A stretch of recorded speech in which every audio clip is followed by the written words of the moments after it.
Je déteste absolument raconter cette histoire, parce que je ne crois pas aux fantômes ou au paranormal.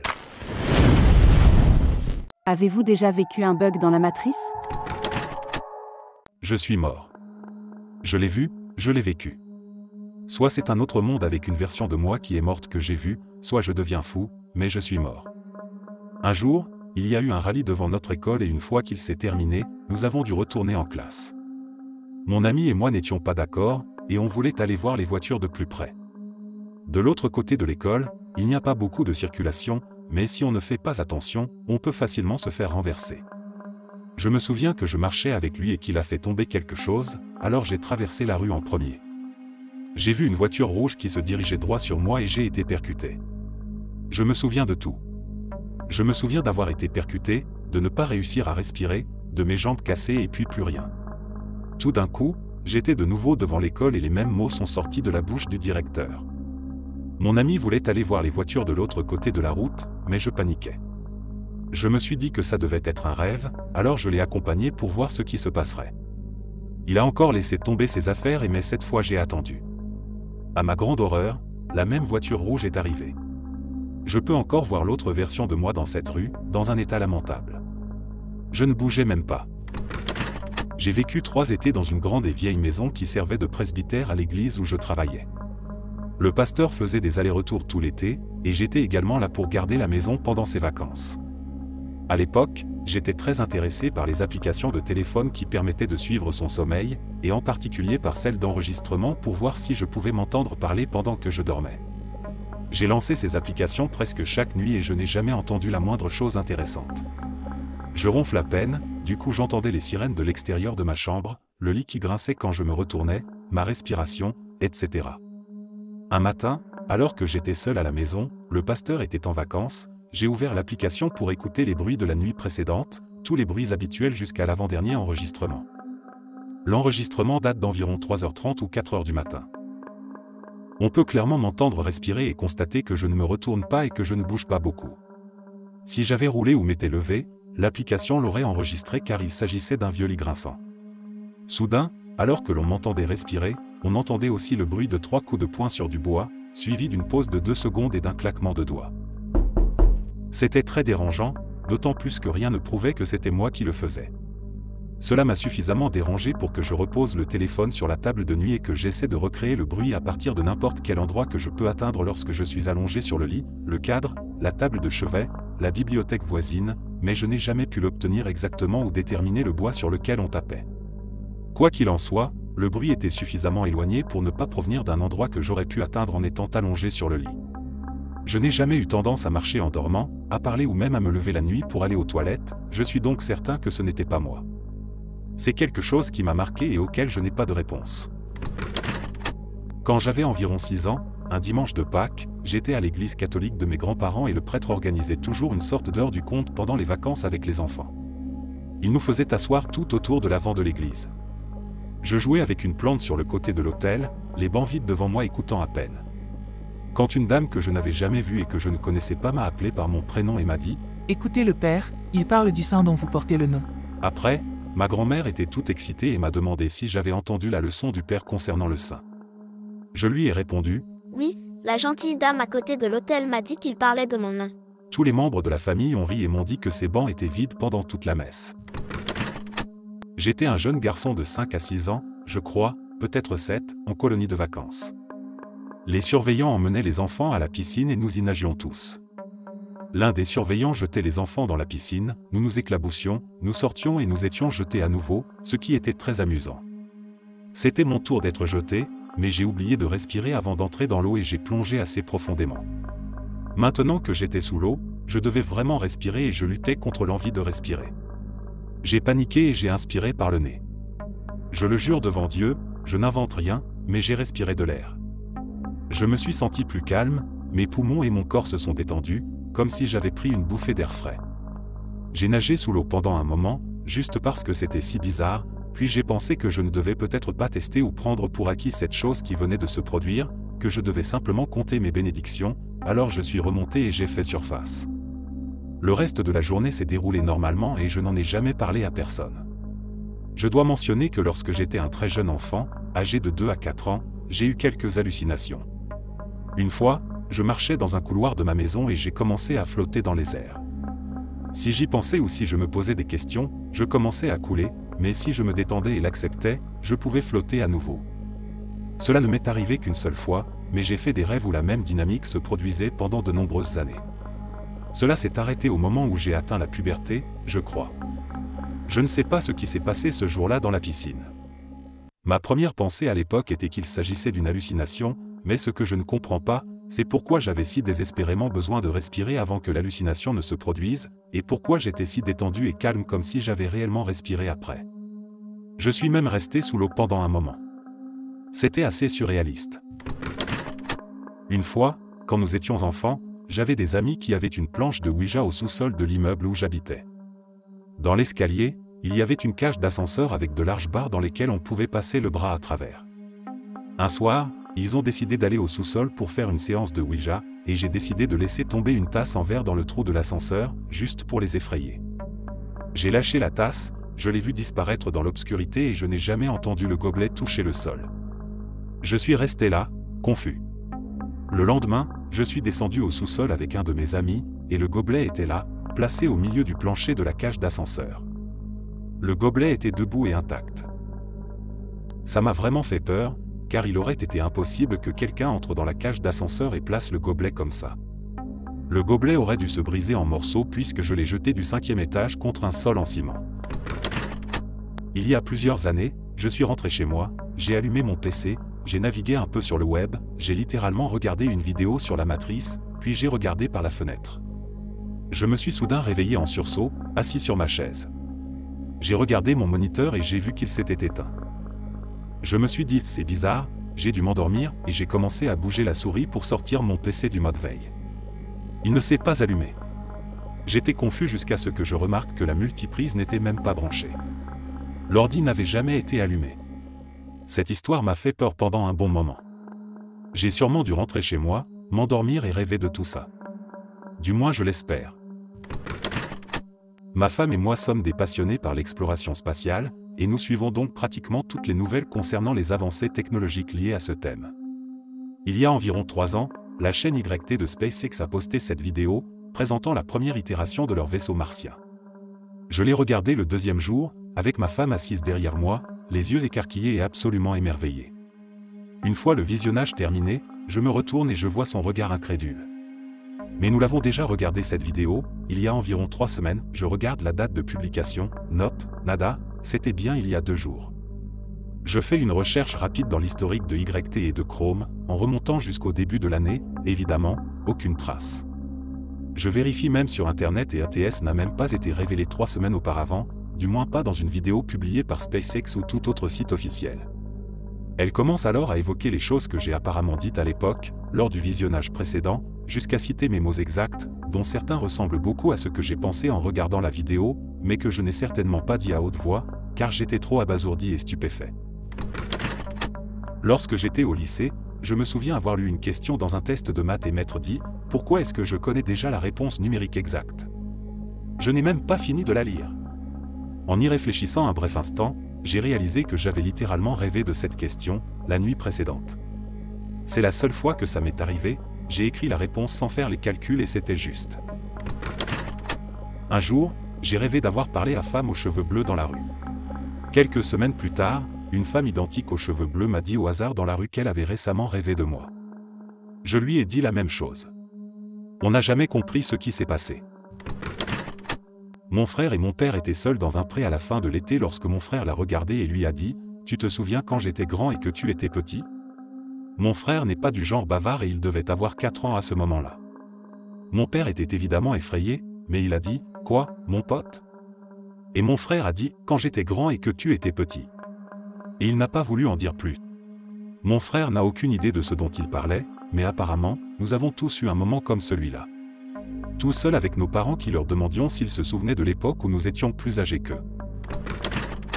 Lorsque j'avais 14 ans, en 1995, pendant le calme inquiétant qui précédait un orage d'été, ma chienne Daisy s'est mise à aboyer dans le coin du sous-sol. Il n'y avait rien de particulier. Juste une cheminée en pierre et un sol en carrelage. Soudain, L'ampoule d'une lampe placée au-dessus de la cheminée a explosé et un tableau accroché à côté s'est brisé en s'envolant du mur avec une trajectoire à presque 90 degrés, atterrissant à 3 mètres du mur. Mon frère et moi avons théorisé pendant des années sur ce qui s'était passé. Notre meilleure hypothèse est que la foudre a frappé la cheminée et que c'est ce qui a causé les dégâts. Nous n'avons jamais réussi à comprendre comment notre chien avait su que cela allait arriver. Ma fille, 4 ans, jouait dans sa chambre au 2e étage. J'étais à 2 pièces de là, jouant de la guitare. Très fort, j'ai entendu ma fille crier. « Papa, viens dans la chambre d'amis, je veux te montrer quelque chose. » Cela m'a tout de suite semblé anormal. Nous avons une chambre supplémentaire, mais je ne l'avais jamais entendu l'appeler ainsi auparavant. Bien qu'elle parle assez bien, c'était incroyablement clair. Lorsque j'ai fait le tour de la chambre pour voir ce qu'elle voulait, j'ai vu 2 petites jambes glisser par la fenêtre. J'ai sauté à travers la pièce et j'ai attrapé ma fille par la cheville avant qu'elle ne tombe. Après un moment difficile où je lui ai crié dessus, puis je l'ai prise dans mes bras, puis j'ai crié à nouveau, puis je me suis excusé d'avoir crié et je l'ai prise dans mes bras, j'ai fini par me calmer. Nous avons discuté de la raison pour laquelle nous ne jouons pas dans les fenêtres. Pendant que je remettais la fenêtre en place, elle avait poussé et fait sortir la contre-fenêtre et la moustiquaire par le bas, je lui ai demandé ce qu'elle voulait me montrer. « Quoi ? Qu'est-ce que tu veux me montrer ? Tu m'as demandé de venir voir quelque chose. » Non, je n'ai pas demandé, papa. Tu es sûr ? Tu m'as dit de venir dans la chambre d'amis. Non, je ne l'ai pas fait, papa. Tu ne m'as pas demandé de venir dans la chambre d'amis pour voir quelque chose ? Non. La semaine dernière, je montais les poubelles de l'allée au garage pour mes parents et, alors que j'étais à l'abri dans la maison, j'ai entendu un craquement au-dessus de ma tête. J'ai regardé en l'air et je n'ai rien vu, alors j'ai pensé que c'était le fruit de mon imagination. Je me suis retourné vers la rue et j'ai fait quelques pas en avant quand j'ai entendu quelque chose s'écraser à l'endroit où je me trouvais. Je me suis retourné et j'ai vu un énorme glaçon brisé sur le sol, le genre qui aurait pu être utilisé comme une massue. Il n'y avait pas de glace accrochée au toit quand j'ai regardé en l'air. Quand j'avais environ 6 ans, je me levais souvent au milieu de la nuit et me glissais dans le lit entre mes parents. Un soir, je me suis levé et j'allais sortir de ma chambre quand j'ai été soudainement collé à l'endroit où je me trouvais. Je me souviens très bien de ce moment, même si c'était il y a de nombreuses années. J'étais figé dans l'embrasure de la porte, physiquement incapable de bouger. Ensuite, j'ai vu quelqu'un qui semblait avoir à peu près mon âge sortir de la salle de bain et prendre à droite, ouvrir la porte de la chambre de mes parents, entrer et fermer la porte. J'étais alors capable de bouger, et mon cerveau de jeune enfant a dit « non ». J'ai fait demi-tour et je suis retourné dans mon lit. Le matin, mes parents sont venus me voir parce qu'ils ont trouvé étrange que je sois retourné dans mon lit alors que ce n'était pas dans mes habitudes. Je me suis arrêté pour faire mon lacet à Amsterdam après avoir senti quelqu'un me pousser l'épaule. La personne n'était pas là. Une brique est tombée à quelques centimètres de ma tête et provenait d'une construction située au-dessus. Quelque chose m'a sauvé. J'avais un coloc schizophrène paranoïaque. Il pensait qu'un gang local portant les initiales VF essayait de le tuer. Ainsi, il gravait VF sur les murs de notre maison et il voyait VF partout, mais tout cela n'était que dans son esprit.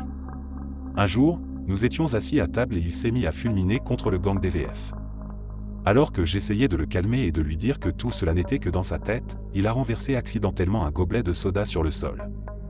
Lorsque nous avons tous les deux regardé ce qui s'était renversé, une formation massive et parfaite des lettres V et F était visible sur le sol. Il était très difficile de continuer à lui expliquer que tout cela était dans sa tête. Ça m'a retourné le cerveau et je n'ai aucune explication logique. Il y a 8 ans, je me préparais à aller séjourner chez ma grand-mère. Je suis parti à vélo, avec des écouteurs et mon lecteur CD à fond, pour aller chercher des livres à la bibliothèque et, à environ 800 mètres de la maison, j'entends une voix familière qui me dit « Tu as besoin de ton casque pour ce voyage ». J'ai écouté et je suis retourné chercher mon casque. Près de la bibliothèque, j'ai traversé une petite route secondaire et j'ai regardé en arrière au moment où une voiture commençait à tourner sur la route. J'ai freiné et je suis passé par-dessus les barres en atterrissant sur mon casque et la voiture s'est arrêtée à 1 mètre de moi. Le véhicule derrière lui était un ambulancier qui n'était pas en service et qui a appelé la brigade parce qu'il n'avait pas vu mon casque quand je suis passé par-dessus. Il a fallu 45 minutes à mon père pour arriver dans l'énorme embouteillage que j'avais provoqué, mais les policiers et les ambulanciers étaient tous d'accord pour dire que si je n'avais pas porté ce casque, je n'aurais pas survécu à l'impact avec seulement des égratignures et un poignet brisé. Je suis convaincu que ces voix étaient la même entité les 2 fois. Je ne sais pas ce qu'elle est, mais je suis heureux qu'elle ait été là. Je ne l'ai plus jamais entendue, mais je sais que sans elle, je serais mort. Il y a environ 2 ans, je montais une petite colline sur la voie de dépassement. J'essayais de dépasser une voiture particulièrement lente. Je roulais beaucoup trop vite, je le savais parfaitement, mais ça ne me dérangeait pas. Puis j'ai eu une poussée d'adrénaline et j'ai décidé d'accélérer encore plus fort pour dépasser la voiture, avant que la voie de dépassement ne se transforme en une seule voie. Parfois, je ne pense pas avoir réussi. Je pense qu'après avoir franchi la colline, j'étais à 2 de front sur la voie unique. Un camion se trouvait sur la voie opposée et commençait à venir vers moi. Je me souviens d'avoir regardé le camion et d'avoir pensé que j'allais le percuter, je me suis dit que ce n'était pas grave, que tout allait bien se passer. Je pense avoir vu l'avant du camion heurter ma voiture et avoir mon visage écrasé contre le siège puis, pendant une seconde, plus rien que du noir. Un instant plus tard, j'étais garé près d'un petit bâtiment de type usine, à environ 800 mètres sur la route. Je me souviens que ma peau s'est mise à picoter et que j'ai senti l'adrénaline s'échapper de mon corps. J'ai écourté mon voyage et je suis rentré chez moi. Aujourd'hui, il m'arrive de me sentir décentré, le monde me semble un peu plus gris et froid, au sens propre comme au sens figuré. Ma famille et mes amis sont toujours les mêmes et je suis très heureux dans ma vie, mais il y a des choses qui me font penser que le monde a changé depuis ce jour. J'en parle généralement lorsque quelqu'un me demande une histoire de fantôme, mais comme je ne crois pas aux fantômes, nous dirons qu'elle entre dans cette catégorie. J'ai toujours aimé explorer les bâtiments abandonnés de l'Ouest américain. Il s'agit surtout de villes fantômes, de mines abandonnées et autres, mais les vieux ranchs et autres bâtiments peuvent aussi être intéressants. En 2005, je me trouvais dans le centre du Nevada, en route pour un voyage d'exploration d'1 semaine. Je suis passé devant une vieille maison dans un grand, ancien, ranch qui, je le sais, avait été habité quelques années auparavant, mais qui semblait maintenant abandonné. Il n'y avait pas de voiture sur la propriété, la moitié des fenêtres étaient barricadées, etc. La porte d'entrée était ouverte, et après avoir crié pour appeler des habitants sans réponse, je suis entré dans la maison. Elle avait vu d'autres visiteurs avant moi. Quelques fenêtres étaient brisées de l'intérieur, et les quelques affaires laissées sur place avaient été fouillées et éparpillées. Je suis monté à l'étage et j'ai commencé à marcher de chambre en chambre. Les rats avaient commencé à s'emparer des lieux et leurs excréments jonchaient le sol. Je suis entré dans ce qui avait été décoré comme une chambre de petite fille. Il y avait un cadre de lit en laiton bon marché, et le matelas avait été partiellement glissé hors du cadre et sur le sol. Quelques vêtements et jouets posés autour de la chambre me laissent penser que la fille était assez jeune. J'ai jeté un coup d'œil dans la petite armoire, qui était vide à l'exception de quelques cintres en fil de fer laissés sur la tringle. Lorsque je me suis retourné, une fille d'environ 5 à 6 ans était assise sur le lit, dont le matelas avait été remis dans sa position normale, d'une manière ou d'une autre. Elle m'a dit « Bonjour, monsieur. Que faites-vous dans ma chambre ?» J'ai paniqué et j'ai immédiatement réalisé que la maison n'était pas abandonnée, mais que la famille qui l'habitait vivait dans une extrême pauvreté.